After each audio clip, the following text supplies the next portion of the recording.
The Wallybroom does have the squeegee side, which is meant to clean up liquids. And going forward, you wouldn't have to worry about any nasty residue being on it. You just use some soap and water and it's good to go for the next time you have a mess.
There isn't even a comparison.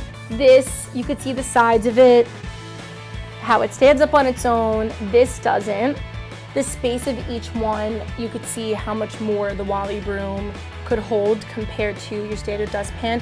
The Wallybroom totally exceeded my expectations. I really love this product. I could totally see myself keeping it in my apartment, using it on a daily basis. I personally am a clumsy person, so it's really a pain to have a bunch of paper towels that I'm putting to waste, cleaning up a mess. But the Wallybroom, it's so easy to store. It's such a great size. It's not too big, not too small. It seamlessly cleaned up any mess that I attempted to use it with, and I think for the price of it, it's really a great product that will solve all of your mess problems.